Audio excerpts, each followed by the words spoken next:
अल्हम्दुलिल्लाहि रब्बिल आलमीन वस्सलातु वस्सलामु अला रसूलिहिल करीम अम्मा बाद रब्बि इश्रह ली सदरी वयस्सिर ली अमरी वहलुल उक़दतम मिन लिसानी यफ़क़हू क़ौली। अस्सलामु अलैकुम व रहमतुल्लाहि व बरकातुहू। Welcome to our fresh episode of things that matter class. It's a weekly class. अल्हम्दुलिल्लाह सुम्मा अल्हम्दुलिल्लाह मुझे आप सबकी फ़ीडबैक मिलती रहती है और people have given me very positive feedback which actually really increases my blood.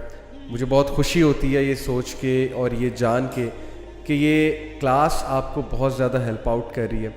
और सबसे बड़ी खुशी की बात ये है कि क्लास आपको अल्लाह सुब्हानहू व तआला के करीब कर रही है, which is our actual purpose. तो मेरा ये क्लास स्टार्ट करने का अपना पर्सनल पर्पस भी ये था कि चलें दूसरों को भी बताएंगे और साथ में इंशाल्लाह हमारी भी ग्रूमिंग होगी, साथ में हम भी अल्लाह सुब्हानहू व तआला के करीब होंगे। तो that is the ultimate goal, that is seeking the pleasure of Allah सुब्हानहू व तआला। सो एज यू नो कि हर वीक मैं आपके साथ एक बहुत इंपॉर्टेंट टॉपिक लेकर आता हूँ। ऐसा टॉपिक जो आज ना टेलीविज़न पे डिस्कस हो रहा है, ना हमारे मॉर्निंग शोज़ डिस्कस कर रहे हैं, ना हमारे एंकर्स डिस्कस करते हैं इन टॉपिक्स को, क्योंकि उनके लिए चीज़ें मैटर ही नहीं करती। In this godless world of materialism where you know human being is judged by materialistic values, by materialistic aspects rather than moral values or rather than intrinsic values. So why not start a class like that? This was my main idea behind it. And why not talk about things जिनके बारे में कोई बात नहीं कर रहा। और मैं समझता हूँ कि आप सबको भी इन मौज़ूआत पे हर जगह बात करनी चाहिए, यूथ के साथ बात करनी चाहिए। मैं जब भी यूथ के साथ बैठता हूँ मेरा एक ही मैसेज होता है यूथ को, और ये क्रक्स है सारी हमारी जो दावत है, सारा जो काम है, उसका मेन क्रक्स ये है कि मैं हमेशा यूथ को ये चीज़ रिमाइंड कराता हूँ कि देखो तुम्हारे पास हर चीज़ का टाइम है। तुम क्या समझते हो कि क्या अल्लाह सुब्हानहू व तआला तुमसे सवाल नहीं करेंगे कि तुम्हारे पास हर चीज़ का टाइम था, तुम्हारे पास कुरान पढ़ने का टाइम नहीं था, तुम्हारे पास कुरान समझने का टाइम नहीं था। अब तो इतना आसान हो चुका है, सॉफ्टवेयर्स आ चुके हैं, उन पे तफसीर आ चुकी हैं, इस्लाम 360 जैसी ऐप्स आ चुकी हैं, वेबसाइट्स हैं कितनी ज़्यादा, कुरान के हवाले से तफसीर मौजूद हैं, बुक शॉप से मिल रही हैं, स्कॉलर्स मौजूद हैं, स्कॉलर्स समझा रहे हैं तफसीर, Quran classes are going on.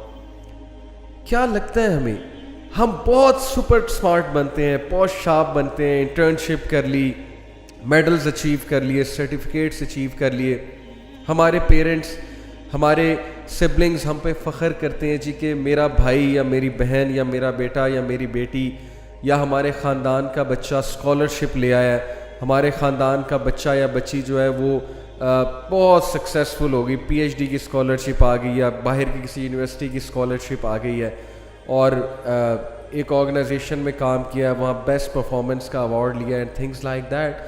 I do agree कि ठीक है, अच्छी बात है, चीज़ें अचीव कर ली जो कि उनको हेल्प आउट करेंगी उनकी दुनियावी ज़िंदगी में। लेकिन बहुत कम सुनने को मिलता है कि मेरे बच्चे ने कुरान भी समझ लिया है, बच्ची ने कुरान समझ लिया है, या उसे इनकरेज किया जा रहा है इस तरफ। तो व्हाट डू यू थिंक कि हमारे पास हर चीज़ का टाइम है, हमारे पास अपनी सारी एनर्जीज इन्वेस्ट करने का टाइम है दुनियावी चीज़ों के लिए। लेकिन वो किताब जो अल्लाह सुब्हानहू व तआला ने भेजी, जो एक्चुअली फ़र्ज़ है पढ़ना और उसको समझना फ़र्ज़ है, जो हमारा सिलेबस है, जो हमारा क्राइटेरियन है, जो हमारा ज़ाब्ता हयात है, जो राह निजात है, जो हमें एक पाथवे दिखाने के लिए मशअल राह है, वो चीज़ पे कभी हमने गौर भी नहीं किया, ना हम समझना चाहते हैं, ना हमने कभी एफ़र्ट की है। तो आई थिंक कि मामला बहुत सीरियस है। You will be question, definitely you will be question. और अल्लाह ताला हमें जवानी में ही ये समझ अता करे कि हम जवानी में ही इस सिलेबस को, इस ख़जाने को ले लें, इस क्राइटेरियन को समझ लें, आने वाली ज़िंदगी निखर जाएगी। So keeping that in mind, मैं जो टॉपिक सेलेक्ट करता हूँ वो टॉपिक्स का क्रक्स यही होता है कि हम अल्टीमेटली उन्हीं चीज़ों को फॉलो करें जो असल में दुनिया में भी फ़ायदा देंगे और आखिरत में भी फ़ायदा देंगे। That is the ultimate success. तो आज का जो टॉपिक मैं आप सबके सामने लेकर आया हूँ, that is the concept of happiness. हम सब खुश रहना चाहते हैं और हम सब खुशी को परसू भी करते हैं. There is a movie by the name pursuit of happiness. Youth must have watched it. और हमारा हैप्पीनेस का कॉन्सेप्ट मुख्तलिफ लोगों का मुख्तलिफ कॉन्सेप्ट है. तो आज हम हैप्पीनेस में इसलिए बात करने लगे हैं क्योंकि थिंग्स दैट मैटर में happiness does matter a lot. But what kind of happiness and what concept of happiness matters a lot, इस पे भी हम बात करेंगे. असल में समवेयर डाउन द लाइन हमने अपनी आइडेंटिटी को भुला के दूसरों को खुश करने के लिए, दूसरों के सामने एक अपनी इमेज डेवलप करने के लिए, रिप्यूट डेवलप करने के लिए कुछ ऐसा लाइफस्टाइल रखा हुआ है कि हमारे अंदर, सबके अंदर ऑलमोस्ट कॉग्निटिव डिसोनेंस चल रही है. जहनी तजब्जुब का शिकार कि करना कुछ चाहते हैं, कर कुछ रहे हैं, वैल्यूज़ कुछ और हैं, आइडियाज़ कुछ और हैं, लेकिन हरकतें कुछ और हैं. ऐसे लोगों से ताल्लुक़ बन गया, पाला पड़ गया, जिनके लिए, जिनको खुश करने के लिए हम दिन रात ऐसी हरकतें करते हैं जो हमारी वैल्यूज़ के भी ख़िलाफ़ हैं, जो हमारे लाइफस्टाइल के भी अगेंस्ट जाती हैं और जिनमें हमें खुशी भी नहीं मिलती, लेकिन हम कर रहे हैं. तो रिज़ल्ट क्या है कि बहुत कम लोग ज़िंदगी में खुश हैं. मैं आपको एक बात बताता हूँ. बहुत से लोग ये सवाल करते हैं जी कि जब हम कहीं रिश्ता करने जाएं, जब हम मैरिज के लिए जाएं, तो हम अगले से क्या सवाल पूछें जिसके साथ हम रिश्ता करना चाहते हैं. लड़की है या लड़का है, लड़की वाले लड़के से क्या पूछें, लड़के वाले लड़की से क्या पूछें. तो मैं आपको एक टिप देता हूँ कि आप अपने going to be life partner से, if you want that person to be your life partner, एक सवाल पूछें. सवाल बड़ा डीप है. सवाल ये कि आर यू हैप्पी, क्या तुम खुश हो. लेकिन सवाल को और स्पेसिफाई करें. Let's make it more specific.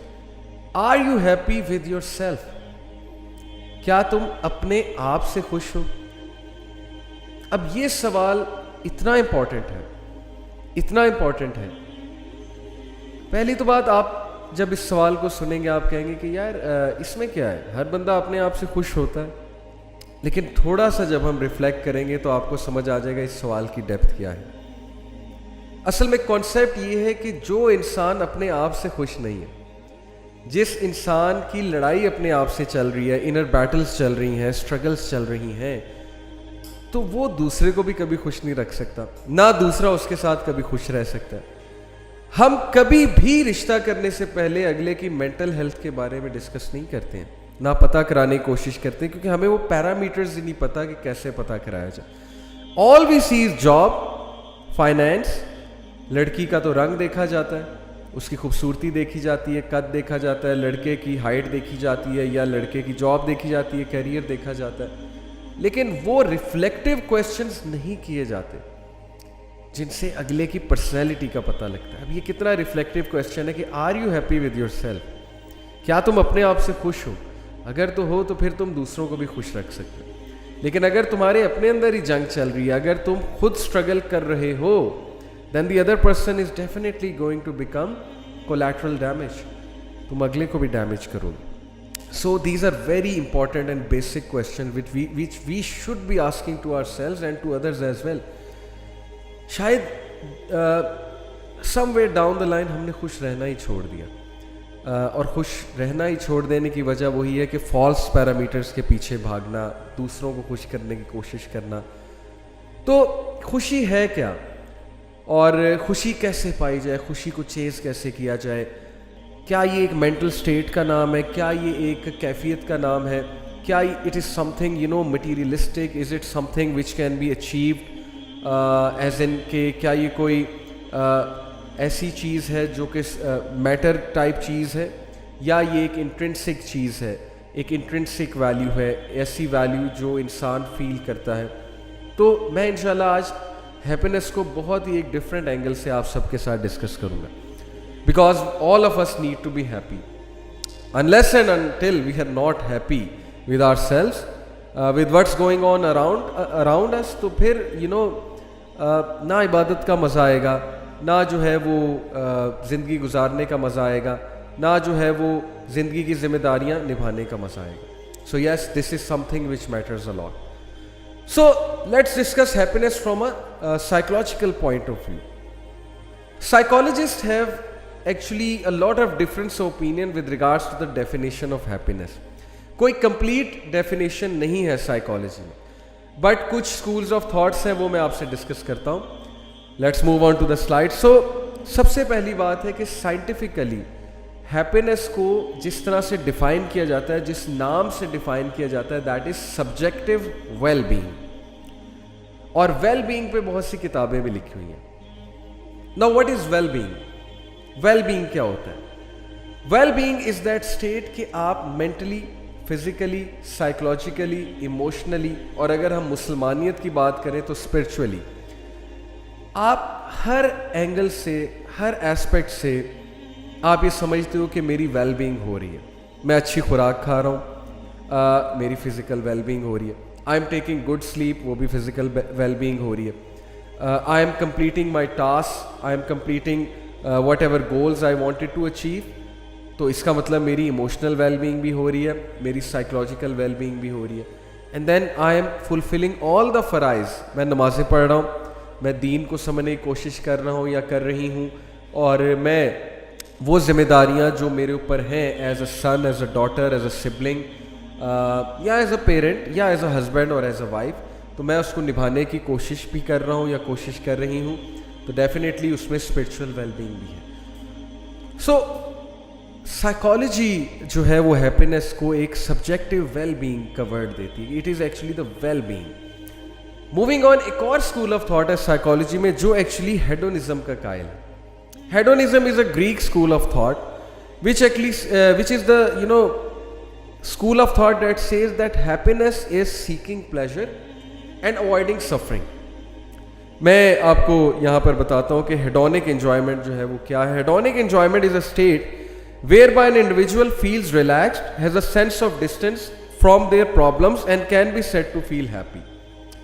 यानी पहली बात हेडोनिक प्रिंसिपल में ये है कि जो शख्स है, जो भी इंसान है, हैप्पीनेस अगर वो फील कर रहा है तो पहली बात ये होगी कि वो प्लेजर सीख कर रहे हैं। अब प्लेजर भी एक सब्जेक्टिव वर्ड है। प्लेजर से एग्जैक्टली क्या मुराद है? मुख्तलिफ लोगों को मुख्तलिफ चीज़ों से प्लेजर मिलता है। चलें, लेट्स से कि प्लेजर मुख्तलिफ लोगों को मुख्तलिफ चीज़ से मिलता है, और लेट्स एग्री कि प्लेजर मिल रहा है। Number 1 pleasure, number 2 they are avoiding suffering, and number 3 they feel relax and distance from their problems. अब ये जो हेडोनिक प्रिंसिपल है, अनफॉर्चुनेटली ये प्रिंसिपल हावी हुआ है इस वक्त दुनिया में। ऑलमोस्ट 70 to 80% लोग हेडोनिक प्रिंसिपल वाली हैप्पीनेस के कायल, और जो हमारी मॉडर्न सिविलाइजेशन है वो भी इसी प्रिंसिपल को हैप्पीनेस के इक्विवेलेंट करती है। हमारी यूथ इसी प्रिंसिपल की कायल है कि हैप्पीनेस प्लेजर सीकिंग का नाम है, और हैप्पीनेस प्रॉब्लम्स को अवॉइड करने का नाम है, और हैप्पीनेस सफरिंग से दूर भागने का नाम है, और हैप्पीनेस रिलैक्स फील करने का नाम है। So as long as you are not suffering, as long as you are avoiding your problems, as long as you are feeling relaxed, and as long as you are gaining pleasure, you are happy. Now how is this thing problematic? एक तो मैं आपको Sigmund Freud, जो बहुत बड़ा एक psychologist गुजरा है, उसका कोट सुनाऊंगा, उसका क्रिटिकल एनालिसिस सुनाऊंगा इस प्रिंसिपल पे, और बड़ी हैरानगी की बात है, he was an atheist even then, he criticised this principle. Hedonic principle का मसला ये है, इस डेफिनेशन ऑफ हैप्पीनेस का मसला ये है कि achieving such a state when you are always seeking pleasure, and when you are only after pleasure, and you are avoiding your problems, when you are running from your problems, and when you want to feel relax all the time, और थोड़ा सा भी stress आ जाए तो आप panic हो जाते हैं, आप स्ट्रेस में आ जाते हैं, ये क्या हो गया, मेरी हैप्पीनेस चैलेंज हो गई, मेरी खुशी चैलेंज हो गई, मैं खुश कैसे रहूँगा। इस प्रिंसिपल का मसला ये है कि ये हर वक्त बंदे को स्ट्रेसफुल रखेगा, हर वक्त बंदे को जो है वो जकड़े रखेगा। बंदे को समझ नहीं आ रही होगी कि मैं क्यों एकदम मैं खुश रहना चाहता हूँ, लेकिन कहीं से कोई हडल आ जाती, कहीं से कोई हडल आ जाती है। इंसान हर वक्त जो है वो तसब्ज़ुब का शिकार रहेगा। ये है मसला इसका। क्या ऐसी स्टेट अचीव करना मुमकिन है इस दुनिया में कि आप हर वक्त जो है वो प्लेजर सीख करें और सफरिंग को अवॉइड कर लें? पहली तो बात, ये सिचुएशन वैसे इम्पॉसिबल है आज की दुनिया में। So let's talk about other definitions of happiness, but unfortunately hedonic principle इस वक्त गालिब आ रही है, और मैंने इसीलिए इसको डिटेल में समझाया है कि हमारी youth they are after the hedonic principle of happiness, that they are always after seeking pleasure, they are always avoiding their problems, they believe that suffering is a challenge to our happiness, and all the obstacles in our path, in our goals and in our so called state of pleasure is a challenge to our happiness. For example, someone may be getting lots of happiness from playing PUBG. कुछ लोग जो है वो Netflix देख देख के बहुत खुश होते हैं, कुछ लोग का दिल करता है कि मेरे पे कोई जिम्मेदारी ना हो, मैं हर वक्त मैट्रेस पे लेटा हूँ, मैं जो है वो मूवीज़ देखता रहूँ, मैं अपनी लाइफ गुजारता रहूँ, मुझे कोई कुछ ना कहे, और हर वो चीज़ जो उसको चैलेंज करेगी, जो उसको उसके कंफर्ट जोन से हटाएगी, वो उसके लिए हैप्पीनेस का चैलेंज बन जाएगी। तो कितना मायोपिक विजन है हैप्पीनेस का। नाउ देयर आर अदर्स जिनको हैप्पीनेस इंट्रिंसिक वैल्यूज से होती है, उनको चैरिटी वर्क करके हैप्पीनेस होती है, उनको सोशल वर्क करके हैप्पीनेस होती है। मैं ऐसे लोग को जानता हूँ, मुझे एक भाई ने एक बार कहा कि यार एक बार मैं ऑफिस में था तो मैंने अपने लिए बड़ा ज़बरदस्त एक लंच बॉक्स मंगाया, ज़ाहिर है कि ऑर्डर कराया, और मैं छुपके से जाके एक कमरे में जाके खाने लग गया। कहता मैंने पूरा लंच बॉक्स टिका के खाया, लेकिन बाद में मुझे फ़ील हुआ कि यार मैंने किसी के साथ शेयर नहीं किया, तो वो खुशी नहीं आई, खाना खा के वो खुशी नहीं आई जो शेयर करके आती। तो कुछ का कॉन्सेप्ट ऑफ हैप्पीनेस ये है कि शेयरिंग से मुझे खुशी होती है। तो ये जो मायोपिक वर्जन निकला है ना हेडोनिक प्रिंसिपल से हैप्पीनेस का, trust me it is making us more depressed, it is making us more alienated from the concept of happiness.